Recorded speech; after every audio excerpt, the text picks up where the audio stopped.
ஜாழ் தேர்தல் மாவட்டத்தின் நாடாளுமன்ற உறுப்பினரான வைத்தியர் அர்ச்சுனா ராமநாதன் அவர்கள் சுவிஸிலே அகதி தஞ்சம் கோரியிருப்பதாக ஒரு தகவல் வெளிவந்து கொண்டே இருக்கின்றது.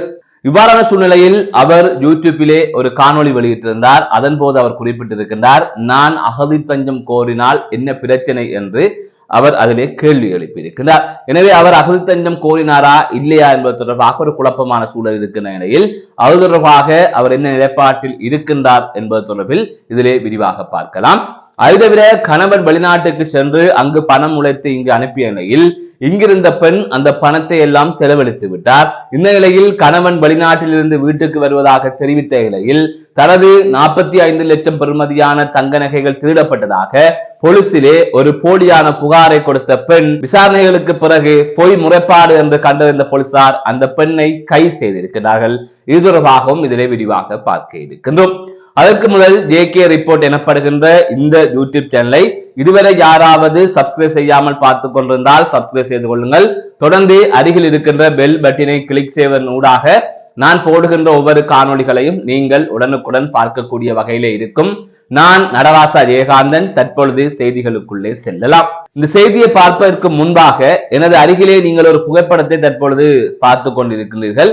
அந்த புகைப்படத்தில் இருக்கின்ற அந்த சிறுவன் 16 வயதுடைய சிறுவன் வவுனியா பூவரசங்குளம் பகுதியைச் சேர்ந்தவர்.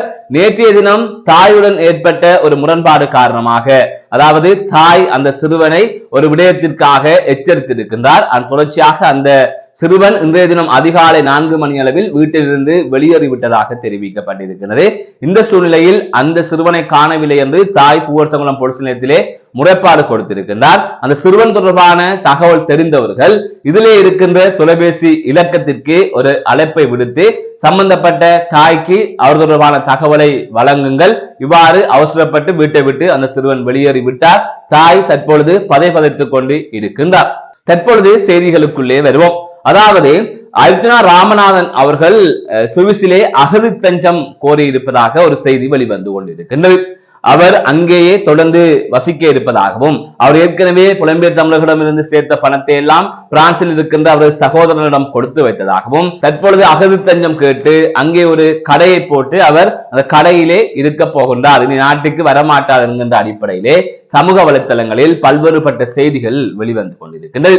இந்த செய்தியை பார்த்த அர்ச்சுனா ராமநாதன் அவர்கள் தனது யூடியூப் சேனலில் இது தொடர்பாக பேசுகின்ற போதே ஏன் நான் அகதி தஞ்சம் கோரக்கூடாதா என்கின்ற கேள்வியை முன்வைத்திருக்கின்றார். ஆகவே அதனையும் வைத்துக் கொண்டு அவர் உண்மையிலே அகதி தஞ்சம் கோரி சுவிஸிலே இனி வசிக்கப் போகின்றார், நாட்டுக்கு வரமாட்டார் என்கின்ற அடிப்படையிலே தொடர்ந்து பல கருத்துக்கள் கூறப்பட்டுக் கொண்டிருக்கின்றது. இது தவிர இவ்வாறு ஐநா பொதுச்சபை அமர்வில் கலந்து கொள்வதற்காக சென்ற அர்ச்சுனா ராமநாதன் அவர்கள் அங்கு சென்று தனக்கு இங்கு உயிராபத்து இருப்பதாகவும், தனக்கு பல வழக்குகள் இருப்பதாகவும் அங்கு கூறியதாகவும், அதாவது அங்கு ஒரு முறைப்பாட்டை பதிவு செய்ததாகவும் ஒரு தகவல் வெளிவந்து கொண்டிருக்கின்றது.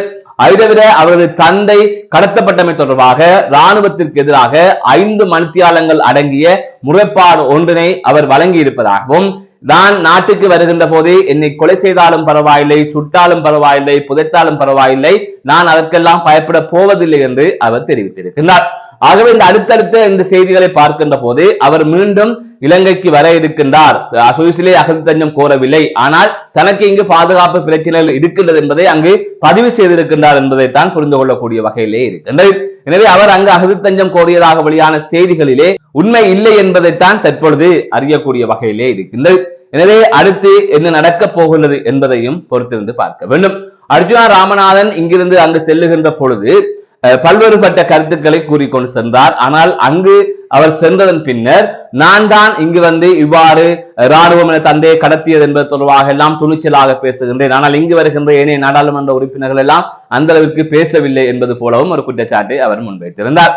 ஆகவே அங்கு போய் அவர் செய்த விடயங்கள் என்னவென்று சொன்னால் இந்த விடயங்களாகத்தான் இருக்கின்றது. அதாவது அவர் தந்தை கடத்தப்பட்டமை தொடர்பாகவும், அதேவேளை தனக்கு இங்கு பாதுகாப்பு அச்சுறுத்தல் இருப்பது தொடர்பாகவுமே அவர் தெரிவித்திருக்கின்றார் என்கின்ற கருத்துக்கள் தற்பொழுது சமூக வலைதளத்திலே முன்வைக்கப்பட்டு வருகின்றது.